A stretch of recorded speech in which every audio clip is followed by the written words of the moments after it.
ভারতের মধ্যাঞ্চলীয় রাজ্য ছত্তিশগড়ে নিরাপত্তা বাহিনীর অভিযানে ৩১ মাওবাদী নিহত হয়েছে।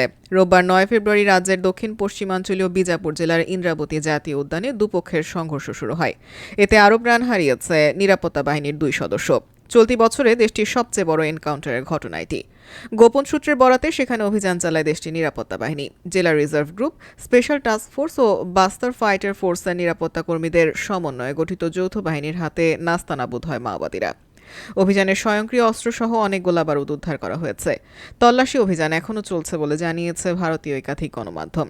ছত্তিশগড়ের বস্তার রেঞ্জের পুলিশ মহাপরিদর্শক সুন্দর রাজ বলেন, এনকাউন্টারে নিহত একজন সেনা ডিস্ট্রিক্ট রিজার্ভ গার্ড এবং অপরজন মাওবাদী বিরোধী অভিযানে বিশেষজ্ঞ স্পেশাল টাস্ক ফোর্স রাজ্য স্তরের সদস্য ছিলেন।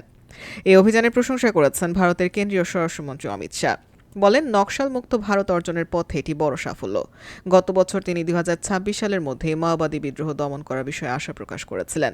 রাজ্যের মুখ্যমন্ত্রী বিষ্ণু দেও সাই বলেন, দেশ তথা রাজ্য থেকে সমূলে নকশালদের উৎখাত করতে হবে। জানুয়ারির শুরুতেও বিজাপুরে একটি আইইডি বিস্ফোরণে ৮ জন নিরাপত্তা কর্মী এবং একজন বেসামরিক চালকের মৃত্যুর ঘটনা ঘটেছিল। জানুয়ারির শেষ সপ্তাহে সেখানে শুরু হওয়া মাওবাদী বিরোধী অভিযান। ৩১ জানুয়ারির সেই অভিযানে প্রাণ হারায় ৮ জন মাওবাদী।